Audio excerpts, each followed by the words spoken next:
Amis téléspectateurs, bonsoir et bienvenue encore une fois à cette nouvelle émission Harmonie. Une émission spéciale à l'occasion de la Journée internationale de la femme où nous avons l'honneur de recevoir la Première Dame de la République d'Haïti, Martine Moïse. Bonsoir Madame la Première Dame. Bonsoir Martine, bonsoir aux téléspectateurs. Nous allons aujourd'hui converser un peu pour que les gens puissent connaître un peu mieux leur Première Dame. Tout à fait, Madame Moïse, tout à fait notre Première Dame, et je peux vous dire que c'est pour moi un véritable honneur, un privilège de vous recevoir à notre émission aujourd'hui. Merci. Alors, Madame la Première Dame, vous occupez vos fonctions depuis un mois. Le 7 février, ça a été l'investiture et aujourd'hui, nous sommes le mercredi 8 mars, Journée internationale de la femme, où vous avez fait l'honneur d'être avec nous. Donc, un mois depuis que vous occupez cette nouvelle fonction. Comment vous vous sentez justement dans ce nouveau rôle de Première Dame? Je me sens fière d'abord. Je me sens également honorée que le peuple ait fait choix de mon mari et l'a hissé au timon des affaires. Mais comme tu sais, Martine, il n'y a pas une école où on apprend à être Première Dame. Oui, tout à Donc, fait. j'apprends tous les jours. Je fais des erreurs, c'est certain. Oui. Mais je m'applique. Je sais que j'y arriverai un jour. Eh bien, certainement, et on vous le souhaite. Et depuis un mois, quand même, on peut vous dire que ça va très bien jusqu'à présent, du moins pour notre opinion à nous. Et comment est votre nouvelle vie, justement? Vous nous venez de nous dire qu'il n'y a pas d'école de Première Dame. Hein? Et comment est cette nouvelle vie-là? Cette nouvelle vie, elle est éreintante. Oui. Oui. Oui. On se fatigue beaucoup. Elle est fatigante, oui, c'est vrai. Très bien. Elle est également excitante. Oui. Elle est fascinante. Oui. Comme tu sais, nous avons toujours porté plusieurs chapeaux. Étant femme au foyer, mère de famille, femme d'affaires et maintenant Première Dame, on a appris à jongler avec toute cette vie, toutes ces vies que nous avons. Tout à fait. On a appris à jongler avec, donc on s'y fait. Être femme, c'est avoir plusieurs tâches, comme vous venez de le décrire, Première Dame. Plusieurs chapeaux. Et est-ce que être femme vous a préparé, selon vous, à jouer ce rôle de Première Dame? Exactement, parce que tu sais, en 22 ans de vie commune avec Jo, j'ai appris plein de choses. Oui. J'ai appris beaucoup de choses. Ça m'a appris à devenir plus forte. Ça a façonné le personnage que je suis aujourd'hui. Wow. Vous avez dit combien d'années de vie commune? Et 22 ans de vie commune. En effet. Ne me demande pas quel âge que j'ai. On ne va pas arriver jusque-là, mais on sent aussi cette fierté de 20 années et plus de vie commune avec le président Jovenel Moïse. En effet. Très bien. Alors, on revient peut-être un peu à la campagne présidentielle. La campagne présidentielle a été longue, hein, on peut le dire comme ça, hein, avec des moments assez difficiles aussi, si vous me permettez, la campagne elle-même, et puis les moments de contestation, et puis la reprise des élections.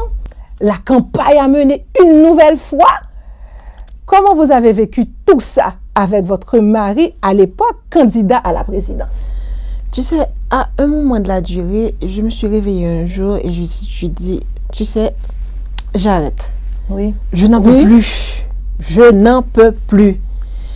Et la seconde d'après, je me suis dit, mais Martine, qu'est-ce qui t'arrive? Si tu n'en peux plus, que va faire Jovenel Moïse? Parce que tu l'as soutenu pendant 22 ans, mais au moment où il a beaucoup plus besoin de toi, là tu flanches, tu ne peux pas flancher. Tu n'as pas le droit de le faire. Très bien. Regarde tous les gens qui le suivent. Ouais. Il est leur espoir. Donc tu ne peux pas laisser tomber là maintenant. Il te faut être plus forte. Ouais. C'est maintenant à toi de le soutenir pour qu'il puisse arriver. Et ce soutien était important? Ah oui, très. Très, en effet. Très bien, très bien. Et est-ce qu'il y a eu des moments plus difficiles que d'autres durant cette campagne?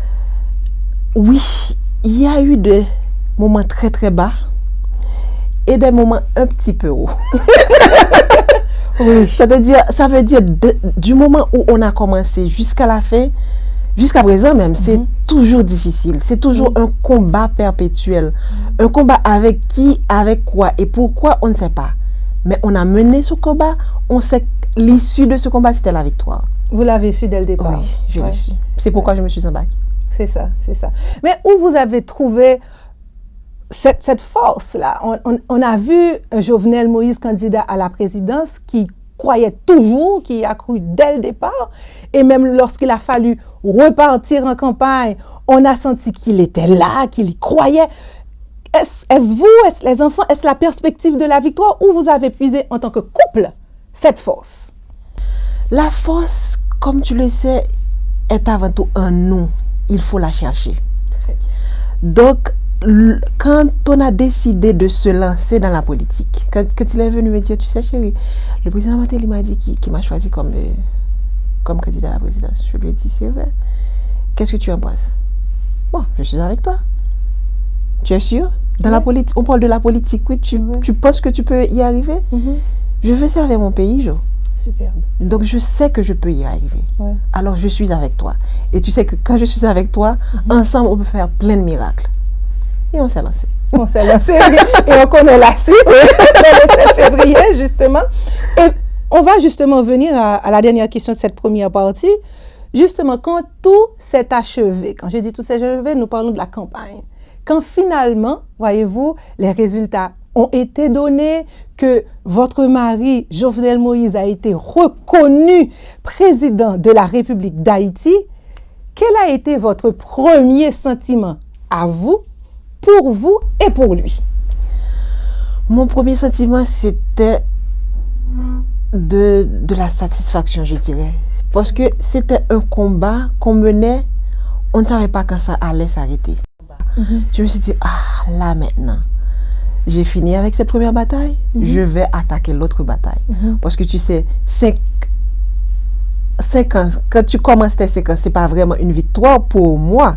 C'est comme le début d'une autre bataille.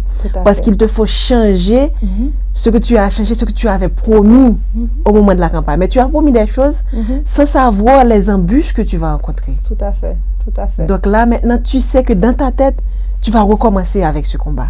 Et tu te préparais l'esprit tout en disant, ok, j'ai fini avec ça, je vais recommencer avec l'autre. Donc, une satisfaction, en même temps aussi, cette immense impression qu'il y a de vraies responsabilités là qui va vous tomber sur le dos. Oui. Ouais. Des responsabilités très lourdes, et même si les épaules paraissent un peu larges,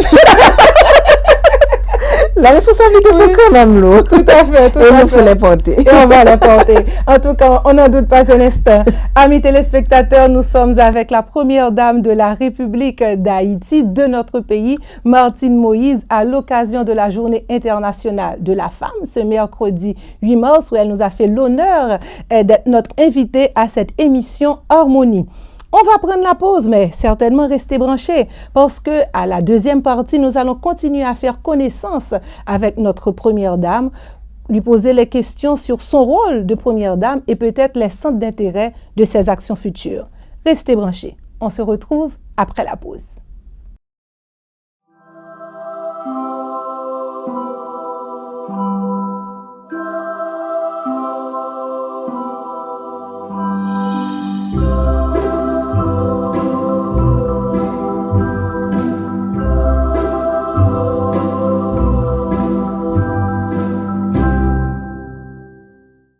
Amis téléspectateurs, nous sommes très heureux de vous retrouver à cette émission Harmonie, une émission spéciale à l'occasion de la Journée internationale de la femme, où nous avons l'immense privilège d'avoir avec nous sur ce plateau la première dame de la République d'Haïti, Martine Moïse.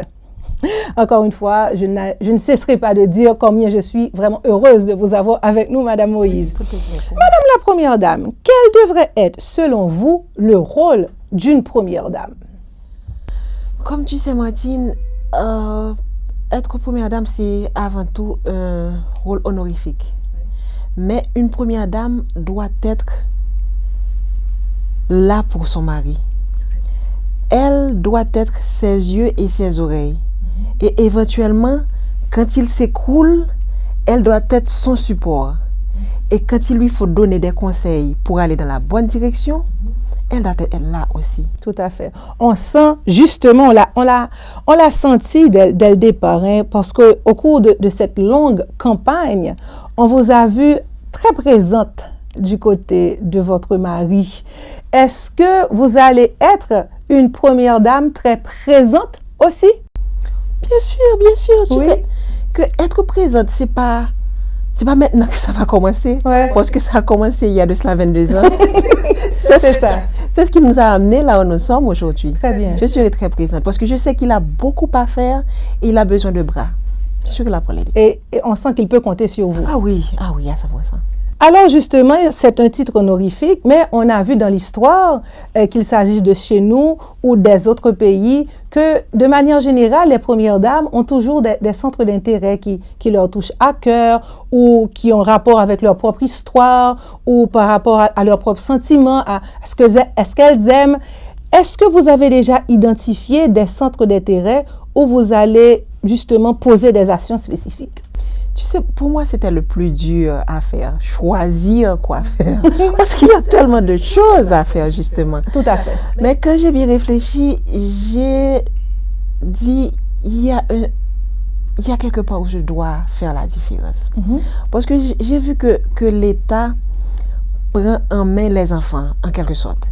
Mais la petite enfance est totalement négligée. De 0 à 5 ans, c'est comme si pour l'État, l'enfant n'existe pas. Mais c'est la période la plus importante de la vie d'un enfant.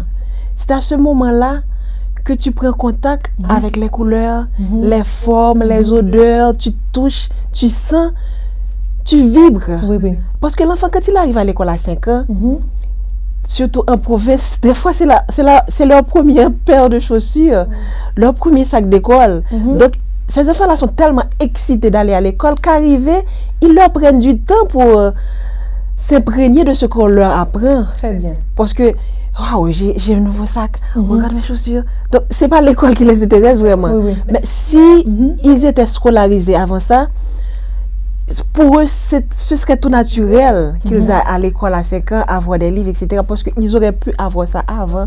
Donc, je vais me concentrer sur la petite enfance. Donc, on peut s'attendre à des actions en faveur de ces tout petits. Certainement. Oui. Tu sais, quand tu dis petite enfance, tu dis également santé, tu dis éducation, tu dis nutrition. Donc, ça englobe plein de choses qui fait que ce sera assez large. En tout cas, je ne sais pas si les tout petits nous comprennent. En tout cas, on ne vous a pas oublié. Voilà, on ne vous oubliera pas. C'est très intéressant. Merci. On en revient un peu maintenant spécifiquement à la Journée internationale de la femme. Votre mari, Jovenel Moïse, le président de la République d'Haïti, est issu à la fois du milieu agricole et du milieu des affaires. Deux milieux où chez nous, la femme est présente, on ne va pas se mentir, dans le milieu agricole, la femme est là, dans le milieu des affaires, qu'elle soit là de manière formelle ou informelle, la femme est là, mais elle n'est pas assez valorisée. Que pensez-vous de cette situation et est-ce que vous pensez qu'il y a des choses à faire pour valoriser la femme dans ces deux milieux-là? Effectivement, il nous faut les valoriser. Les femmes rurales, tout d'abord, il nous faudrait les scolariser. On parle de l'alphabétisation. Très bien. Parce que quand tu es scolarisé, tu es lettré, tu te valorises. Et si tu ne te valorises pas, personne ne va te valoriser. C'est parce que d'abord tu te valorises que les autres vont te valoriser. Donc avec les femmes rurales, je pense qu'on peut commencer par là. Les femmes d'affaires, il nous faut, par exemple, au Parlement, commencer à penser sur des lois sur la parité des genres. Parce que ces femmes-là, si elles ont, je ne peux pas dire les mêmes chances, mais si elles ont beaucoup plus de chances, c'est certain qu'elles seront valorisées. Vraiment. Et vous, votre histoire à vous, en tant que femme d'affaires, qu'est-ce que vous a le plus marqué dans votre propre histoire à vous? Ce qui m'a le plus marqué, c'est que quand j'ai commencé mon premier job, dans une entreprise de vente de pièces de rechange que nous avons créée, Jo et moi, parce que tu sais que Jo est mécanicien de profession. Donc, quand les gens viennent, ils voient une dame donner des conseils, vendre des produits pour voitures. C'est quoi ça? Dame et voiture. Oui. C'est vrai. Et puis, quand ils viennent, ok, je leur donne des conseils, je leur dis, et utilisez ça de préférence. Quand vous utilisez ça, voilà quelle performance votre voiture a, etc. Donc, ils le prennent, mais vraiment sceptique, hein? Vraiment sceptique. Et une semaine après, je vois, Madame, sautez dans le marché, oui. Voilà. Merci un peu. Et là, j'ai commencé à prendre confiance en moi. Et ça m'a fait plaisir. Très bien. De m'être sentir utile dans un domaine qui n'est pas vraiment le mien. Tout à fait, tout à fait. Et c'est peut-être ça aussi qu'on va essayer de faire avec les femmes. Exactement. Et cette histoire qu'il y a des métiers réservés aux gens. Non, non. Justement, c'est pas ça. Hein? On fait ce qu'on aime. En fait. Tout à fait, tout à fait. Et en parlant justement de métiers, de place des femmes, on va venir peut-être maintenant à une question un peu plus politique. Le Parlement, cette fois-ci de chez nous, n'a pas beaucoup de femmes. Est-ce que vous pensez que la femme devrait être plus présente en politique? Et selon vous, quelle que soit votre réponse, pourquoi? Oui, les femmes doivent être présentes en politique. Les femmes doivent commencer à s'intéresser à ce qui se passe dans leur quartier, à ce qui se passe dans leur section, à ce qui se passe dans leur commune, dans leur département et dans le pays tout entier.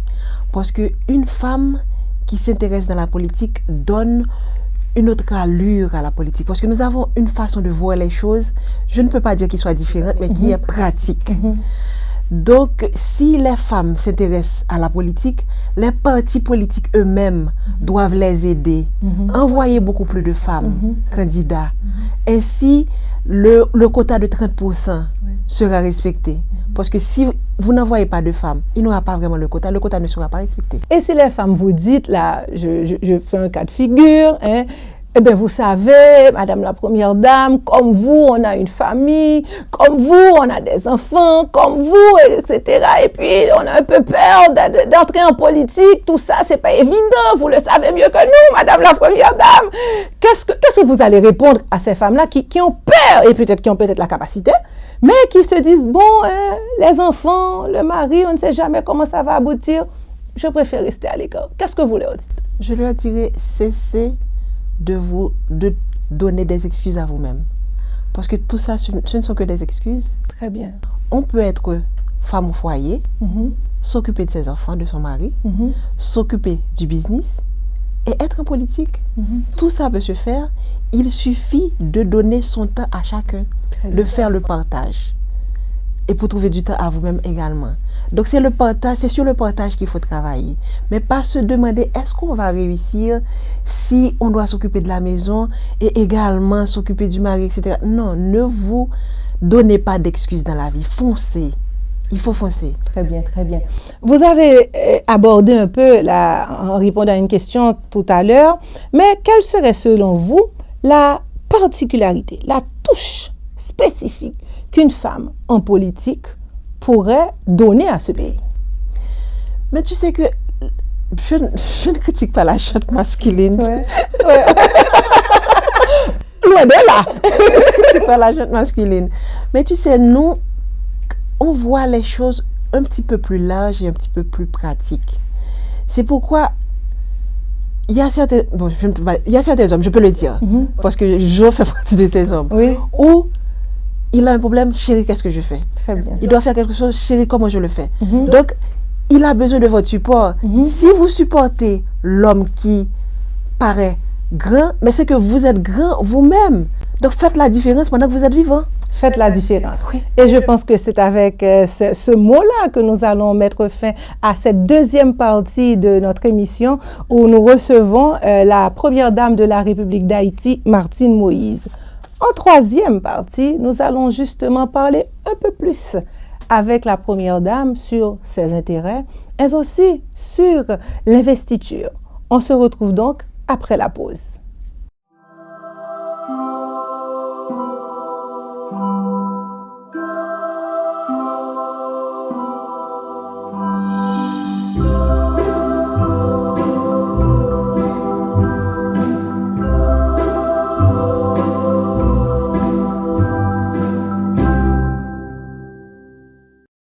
Nous sommes de retour à notre émission Harmonie où nous avons le privilège donc de recevoir la première dame de la République, Martine Moïse, à l'occasion de la Journée internationale de la femme ce mercredi 8 mars.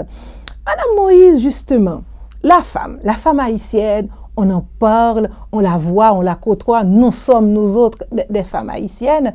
Si on vous demanderait, selon vous, quelle est la caractéristique principale de nous autres femmes haïtiennes, vous diriez quoi? Je dirais ce serait le courage. Ce sont des femmes vraiment courageuses. Elles ne reculent devant rien quand elles veulent atteindre leur objectif. C'est bien ça. Nous sommes des femmes courageuses. Mais malheureusement, vous le savez aussi, nous n'avons pas toutes la même situation. Nous sommes des femmes qui travaillent dur, mais qui ont des difficultés économiques surtout, des difficultés au niveau de notre santé, des difficultés au niveau de notre formation, des difficultés de toutes sortes. Qu'est-ce qui devrait être fait, selon vous, pour améliorer la situation générale de nos autres femmes haïtiennes? Moi, j'aurais commencé par l'éducation. Parce que une fois que ton niveau d'éducation est élevé, tu peux,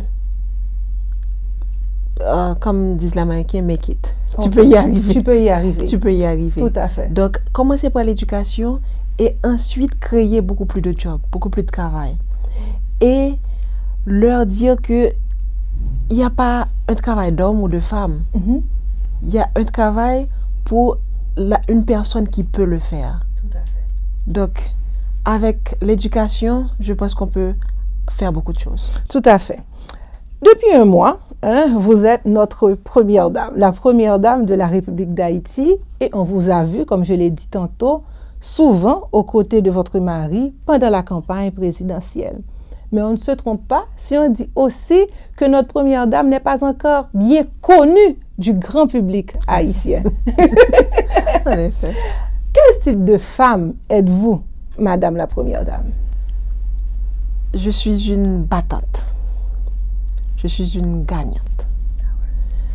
Je suis également, comme je disais tout à l'heure, très courageuse.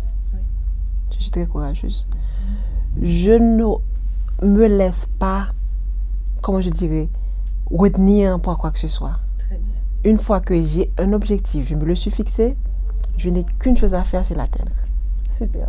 Et ça vous a aidé, cet Oui, tempérament? beaucoup. Beaucoup. Surtout, oui, pendant ces 22 mois de campagne.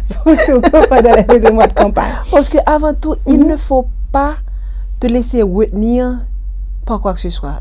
Je suis née avec un pied plat. Donc, tous les pieds ont une certaine forme. Oui. Moi, je ne l'ai pas. Très bien. Mais vous n'êtes pas la seule. Et je ne dirai pas qui. Ça doit être un problème de Martine. Mais continuez. Oui. Donc, le problème qui se pose pendant la campagne, on a beaucoup marché. Ouais. Arrivé à un moment de la durée, le ligament s'est lâché et le pied est parti de travers. Donc, la douleur a été atroce. Je ne disais qu'une chose, mon Dieu, faites que la douleur arrête, faites que la douleur cesse, faites que la douleur cesse. Quand je devais aller en campagne, je devais prendre un comprimé le matin et un comprimé dans l'après-midi, sinon je ne pourrais pas dormir. Parce qu'il était hors de question que vous ne soyez pas à côté de hors de question. Et surtout, hors de question qu'il le sache. Parce qu'il l'a su oui. seulement après, quand tout était terminé. D'où le courage, la volonté d'y arriver. Tout à fait. Quand tout était terminé, je le lui ai dit. C'est ça.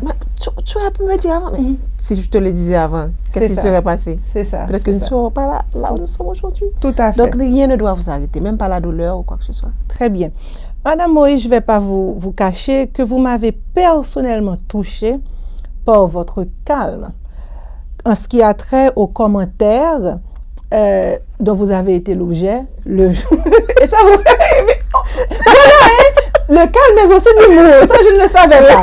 Et par rapport aux commentaires dont vous avez été l'objet le jour de l'investiture, par rapport à l'habit et tout ça. Mais est-ce que vous avez été surprise par cette réaction d'un public? Non, pas vraiment. Pas vraiment? Pas vraiment, parce que en nous-mêmes, Haïtiens, nous sommes réfractaires au changement. Très bien. Tout ce qui est nouveau nous choque. Ouais. Et puis j'ai pris la chose du bon côté. On m'a fait de la publicité gratuite. Maintenant, tout le monde connaît la femme drapeau. Quel humour! Ah oui. mais parlez-nous un peu justement, et là c'est le petit côté anecdotique de ce choix. Mais vous étiez bien contente de votre choix. Oui. Oui. Et je suis encore contente de mon choix. Vous êtes bien contente de votre choix. Tout à fait. Jusqu'à présent, parce que, tu sais, ce choix-là, pour moi, veut dire les 22 mois que j'ai passés sur les routes, sous la pluie, soleil. On ne pouvait pas avoir faim, on ne pouvait pas avoir soif. Parce que tu ne peux pas être en public et puis dire je veux de la nourriture, etc. Non. C'est 22 mois de douleur que c'est comme une parenthèse, je la ferme cette parenthèse. Il faut dire que j'avais 3 tenues. Toutes les tenues étaient bleues et rouges.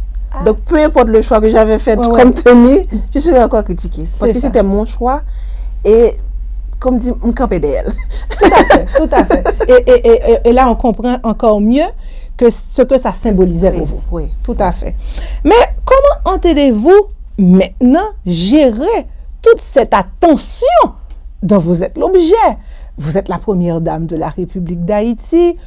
Ce 7 février-là, tous les projecteurs étaient braqués sur vous. Malheureusement, pour une histoire de tenue, on est femme, on le comprend. Il y a des choses qu'on va regarder un peu plus pour nous que pour les hommes. Comment vous allez gérer toute cette attention-là maintenant?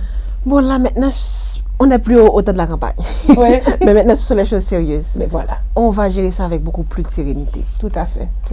Donc, comme je te dis, l'humour d'abord, et puis la sérénité ensuite. Tout ce qui ne plaît pas, on va le voir en rire. Tout à fait. Et on continue.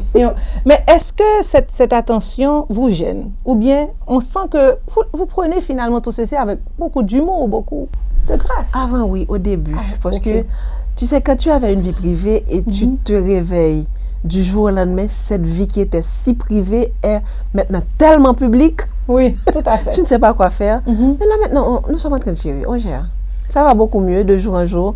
On apprend, on se fait avec les autres parce qu'on était seuls. Mais là, maintenant, on est entouré de gens. On apprend à les connaître. On se fait des amis, finalement. En parlant justement de gestion et tout ça, on a vu le 14 février, le président Jovenel Moïse, votre mari, vous offrir des chocolats. Ça a été à la une des pages Facebook et tout ça. Est-ce qu'il y a toujours la place, le temps pour ces moments d'intimité? Et est-ce que c'est pour vous important? Oh oui, très important. Parce que c'est le lien qui nous rattache. Parce que ce ne sont pas des liens qui sont venus là du jour au lendemain. Ce sont des liens qu'on a cultivés pendant 22 ans. Par exemple, si je rentre et que je suis vraiment fatiguée, on trouve toujours le temps de se sourire, de se dire comment s'est passée ta journée. Et on se raconte chacun notre journée. Et avant d'être dans la politique, et quand il était 10h, je regardais la montre, il est 10h, Jovenel Moïse, je l'appelle au téléphone, Jovenel Moïse, il est 10h du soir, sauf qu'on est là toujours. Il me dit, chérie, j'arrive, parce qu'il est avec des amis. C'est ça. Parce que je n'avais pas compris. Quand il me dit j'arrive, ok, je laissais. Après 1 heure, je rappelle, mais où tu m'as venu me bâcher moi, non? Donc c'est maintenant que j'ai compris, il se déplace seulement au 3e appel. Donc ça lui donne 3 heures de temps. C'est ça. Donc, quand j'ai compris, je donne les appels 3 minutes de suite. 3 minutes de suite. Bien sûr. Après le 3e appel, il vient toujours. Mais voilà. Quand il venait à la maison, je dis, mais on fait tout ça dehors. Là, on va prendre les 10 heures, on va venir toujours. Oh, je ne t'en fais pas, on va régler ça. Et puis maintenant, je rentre. Et puis il reste devant la porte du matin. Qu'on a fait nous dire qui ça nous a fait dans la rue. Les 10 heures du soir. C'est ça. Donc, il y a vraiment toute une adaptation. Et puis, c'est un petit moment quand même qui reste, qui demeure. C'est important. Et comment les enfants, parce qu'on parle de la première dame, on parle du président, mais c'est quand même une famille qui est embarquée dans cette nouvelle vie. Oui. Et comment on gère ça avec les enfants? Les enfants, au début, c'était vraiment difficile. Vraiment difficile, mais tu sais, ils sont grands. On leur parle de temps en temps. On essaie de garder les liens serrés. Très bien. Même quand je suis fatiguée, je rentre le soir, je retire mes souliers toujours au bas de la porte. Et puis je vais dans sa chambre, je frappe. Et puis il me dit, tu vas bien? Je dis oui, je vais bien. Je m'assieds auprès de son lit et puis je lui demande, raconte-moi ta journée. Oui, j'ai une mauvaise note en maths. Une mauvaise note en maths? Non, ne te fais pas. J'ai déjà parlé au professeur, je vais refaire les examens. Et puis j'ai d'autres travaux à faire, on va additionner, diviser, je vais obtenir là. Ah, ok, tu as de la chance. Et toi, comment s'est passée ta journée? Et puis je lui raconte ça. Waouh! Et puis ils ont accepté tout de suite, ils ont compris. Bon, ils sont grands, c'est sûr, mais est-ce qu'ils ont compris tout de suite ce qui leur arrivait à eux aussi? Ils ont pris du temps. Et en quelque part, les 22 mois m'ont un peu arrangé parce que ça m'a donné du temps pour leur expliquer. Il y a des choses qui sont arrivées qu'ils n'auraient pas pu comprendre si c'est moi qui devais leur expliquer. Donc, ils ont vécu certaines choses qui leur a permis de comprendre. Donc, maintenant, ça va un petit peu mieux. Ça va beaucoup mieux, je veux dire. Superbe, superbe. Eh bien, amis téléspectateurs, j'espère que ce moment de causerie, d'interview avec la Première Dame vous a permis justement de mieux connaître notre Première Dame que nous recevons à l'occasion de la Journée internationale de la femme. Donc, l'avant-dernière question. L'avant-dernière question est justement à l'occasion de ce 8 mars, Madame la Première Dame. Les femmes, autant que les hommes, mais les femmes certainement nous regardent aujourd'hui. Et s'il y a quelque chose que vous voudrez encore plus leur dire, est-ce qu'il y a quelque chose que vous aimeriez dire de particulier à ces jeunes filles et à ces jeunes femmes qui nous suivent aujourd'hui? D'avle dit Timonio, parents nous mettez nous l'école, rete l'école. Éducation, c'est base toute société. Si ou pas éduqué ou pas à l'école, ou pas kassoyer, je dis. L'aime des fêtes. Pas de monde qui sont moun tap dim que je dis ta première dame t'a pris ou ça me perdit dans politique. Mais je dis moi première dame parce que moi t'ai un minimum d'éducation. Mesdames yo, 8 mars, je dis c'est fête non. Moi dis nous bonne fête. Mais si ouais yo fait nous fêter 8 mars seulement c'est parce que yo pas comprendre. Si yo te comprendre, c'est chaque jour pour nous t'a fêter. Parce que nous c'est potomitan foyer nous c'est potomitan société nous pote en pile nan nous pote économie en sous dos nous. Donc pays a besoin nous. Bagay yo pas facile, yo pas jamais facile, yo pas jamais facile. Mais avec volonté, quand pile bagay qui ka fait. M'a dit nous aujourd'hui première dame nous compter sur nous. Nous même tout en retour, nous capable compter sur première dame nous. Merci beaucoup, Madame Moïse. Message donné. On vous remercie. La dernière question à l'émission a toujours rapport au nom de notre émission Harmonie. Madame la Première Dame, avez-vous déjà trouvé l'harmonie dans votre vie et qu'est-ce que c'est que pour vous l'harmonie justement? Je pense l'avoir trouvé. L'harmonie, c'est quand tout dans votre vie est en symbiose. C'est comme les doigts de la main qui se croisent, c'est parfait. Donc, on ne voudrait rien changer. Oui. Bien que ce soit difficile, mais c'est notre vie. C'est comme la chanson qui dit, c'est ma vie, c'est pas l'enfer, c'est pas le paradis, mais c'est ma vie. Donc, pour moi, c'est ça, l'harmonie. Eh bien, merci beaucoup, Madame Moïse. On est très heureux, toute l'équipe là, de vous avoir avec nous sur ce plateau. Vous avez accepté notre invitation. On vous souhaite tout d'abord bonne fête à vous aussi. Merci. En ce 8 mars et certainement succès. Merci. Le courage, je ne vous le souhaite pas, on sait que vous l'avez. Mais beaucoup de succès pour ce que vous allez faire, ce que vous faites déjà, ce que vous voulez faire avec votre mari pour notre pays. Merci. Amis téléspectateurs, eh bien voilà, notre émission spéciale 8 mars est terminée. On espère que vous avez pris autant de plaisir que nous à écouter la Première Dame de la République, Martine Moïse.